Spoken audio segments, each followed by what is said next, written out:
निशी ने ये काम खुद ही कर दिया। इसके बाद उन चारों को वापस उस कमरे में बिना किसी चोट के निशान के भिजवा दिया गया और कुछ देर बाद सुजुकी भी वहां पहुंच गया। जिसके बाद निशी ने उन्हें बताया कि जब तक वो लोग पूरी तरह से नहीं मर जाते तब तक उन्हें वापस इस दुनिया में बिल्कुल ठीक करके भेज दिया जाएगा। और साथ ही उसने उन्हें इस बॉल का नाम गैंट्स बताया जो ये सब कुछ कंट्रोल कर रही थी। इसके बाद उन सभी को 0 पॉइंट्स के साथ साथ काफी सारी बेइज्जती भी मिली और वहीं निशी को 5 पॉइंट्स मिले, जिसके साथ अब उसका टोटल स्कोर 79 था। और अब उस बॉल में मरने वालों की तस्वीरों में हिरोशी और उसके साथियों की तस्वीरें भी जुड़ गई थी। ये सब देखकर निशी काफी खुश था और इस बात से गुस्सा होकर केटो ने उसका गला पकड़ लिया। अब वो जानना चाहता था कि आखिर निशी ने बाकी लोगों को क्यों नहीं बचाया, पर निशी ने अपने सूट की शक्तियों का इस्तेमाल करके केटो के हाथ को जोर से मरोड़ना शुरू कर दिया। वो तब तक नहीं रुका जब तक के ने उसके ऊपर बंदूक नहीं तान दी। पर तभी अचानक वो लोग वापस अपनी दुनिया में आ गए। यहाँ सब कुछ बिल्कुल नॉर्मली लग रहा था,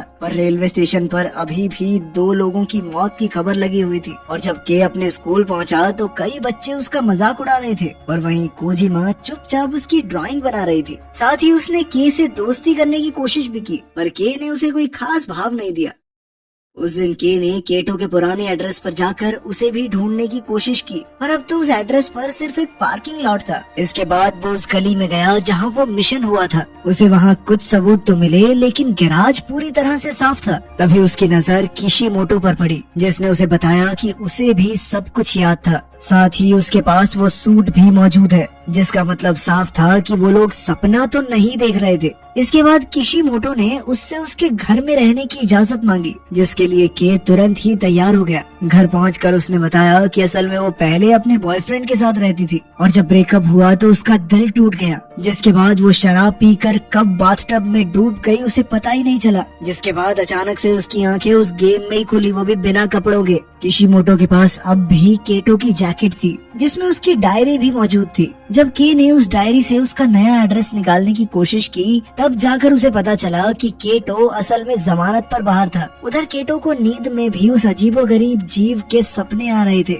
और जब वो घबराहट के मारे बाथरूम में गया तो उसका छोटा भाई आयुमु उससे उसका हाल चाल पूछने आया, लेकिन केटो ने उसे झूठी तसल्ली देकर वापस भेज दिया। जैसे ही आयुमु वहाँ से गया, ठीक उसी वक्त केटो के और उनके बाकी साथियों के साथ साथ 3 नए लोग उस सफेद कमरे में पहुँच गए, जिसमें एक औरत, एक बूढ़ी दादी और एक रोता हुआ छोटा बच्चा शामिल थे। तभी गैंट्स ने उन्हें उनके आज के मिशन के बारे में बताया, जिसमें उन्हें तनाका नाम के एक एलियन को खत्म करना था। साथ ही निशी ने उन्हें ये भी बताया कि वो लोग कभी भी गैंट्स से नहीं बच सकते और जितने भी लोग मरेंगे उतने नए बुला लिए जाएंगे।